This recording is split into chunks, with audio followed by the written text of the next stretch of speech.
ನಮಸ್ಕಾರ ಗೆಳೆಯರೆ, ಎಲ್ಲರಿಗೂ ಸ್ವಾಗತ. ಇವತ್ತು ನಾವು ಮಜಾವಾದ ಒಂದು ಸಿನಿಮಾ ಬಗ್ಗೆ ಮಾತನಾಡೋಣ. ಅದರ ಹೆಸರು ಒಬ್ಬಟ್ಟು. ಈ ಸಿನಿಮಾ ನೋಡಲು ಎಷ್ಟು ಸಿಹಿಯಾಗಿದೆಯೋ ಅಷ್ಟೇ ಕಾಮಿಡಿ ಮತ್ತು ಸಸ್ಪೆನ್ಸ್ ಕೂಡ ಇದರಲ್ಲಿದೆ. ಲೋಕೇಶ್ ವಿದ್ಯಾಧರ್ ಅವರು ಈ ಸಿನಿಮಾವನ್ನು ಡೈರೆಕ್ಟ್ ಮಾಡಿದ್ದಾರೆ. ಬನ್ನಿ, ಈ ಸಿನಿಮಾ ಹೇಗಿದೆ ಅಂತ ಪೂರ್ತಿಯಾಗಿ ತಿಳಿಯೋಣ. ಈ ಕಥೆ ನಡೆಯುವುದು ಒಂದು ಪುಟ್ಟ ಹಳ್ಳಿಯಲ್ಲಿ. ಇಲ್ಲಿ ಗಂಗಾ ಮತ್ತು ಶಿವ ಎಂಬ ಇಬ್ಬರು ವ್ಯಕ್ತಿಗಳಿದ್ದಾರೆ. ಇವರು ನೋಡಲು ತುಂಬಾ ಮುಗ್ಧರಂತೆ ಕಂಡರೂ ಇವರ ತಲೆಯಲ್ಲಿ ಒಂದು ದೊಡ್ಡ ಪ್ಲಾನ್ ಇರುತ್ತದೆ. ಹಳ್ಳಿಯ ಕೆಲವು ಶ್ರೀಮಂತರು ಮತ್ತು ಪ್ರಭಾವಿ ವ್ಯಕ್ತಿಗಳು ಜನರಿಗೆ ಮಾಡುವ ಮೋಸವನ್ನು ಬಯಲು ಮಾಡುವುದು ಇವರ ಗುರಿ. ಇದಕ್ಕಾಗಿ ಇವರು ಒಂದು ಸ್ಕ್ಯಾಮ್ ಅಥವಾ ಪ್ಲಾನ್ ಮಾಡುತ್ತಾರೆ. ಆದ್ರೆ ಅವರು ಅಂದುಕೊಂಡಷ್ಟು ಕೆಲಸ ಸುಲಭವಲ್ಲ. ಇವರ ಪ್ಲಾನ್ ಮಧ್ಯೆ ಒಬ್ಬ ವಿಲನ್ ಎಂಟ್ರಿ ಕೊಡುತ್ತಾನೆ. ಅಲ್ಲಿಂದ ಶುರುವಾಗುವ ಗೊಂದಲ, ಕಾಮಿಡಿ ಮತ್ತು ಸಸ್ಪೆನ್ಸ್ ಈ ಸಿನಿಮಾದ ಹೈಲೈಟ್. ಈ ಸಿನಿಮಾದಲ್ಲಿ ಹಳ್ಳಿಯ ಸೊಗಡಿನ ಕಾಮಿಡಿ ತುಂಬಾ ಚೆನ್ನಾಗಿದೆ.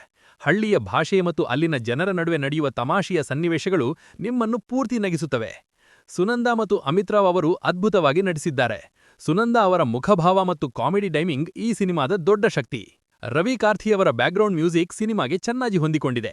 ಸಸ್ಪೆನ್ಸ್ ಇರುವಾಗ ಮತ್ತು ಕಾಮಿಡಿ ಸೀನ್ಗಳಲ್ಲೂ ಮ್ಯೂಸಿಕ್ ಮಜಾ ನೀಡುತ್ತದೆ.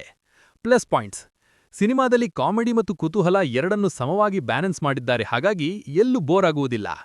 ಸಿನಿಮಾ ಮುಗಿಯುವವರೆಗೂ ಮುಂದೇನಾಗಬಹುದು ಎನ್ನುವ ಕುತೂಹಲವನ್ನು ಉಳಿಸಿಕೊಂಡು ಹೋಗಿದ್ದಾರೆ.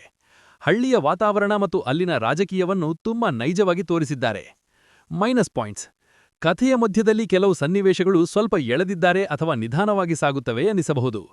ಕಥೆ ತುಂಬಾ ಸರಳವಾಗಿದ್ದು ಕೆಲವು ಕಡೆ ನಮಗೆ ಮುಂದೇನಾಗಬಹುದು ಎಂದು ಮೊದಲೇ ಗೊತ್ತಾಗಿಬಿಡುತ್ತದೆ.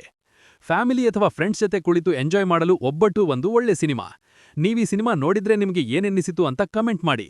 ವಿಡಿಯೋ ಇಷ್ಟವಾದರೆ ಲೈಕ್ ಮಾಡಿ ಮತ್ತು ನಮ್ಮ ಚಾನಲ್ಗೆ ಸಬ್ಸ್ಕ್ರೈಬ್ ಆಗಿ. ಧನ್ಯವಾದಗಳು.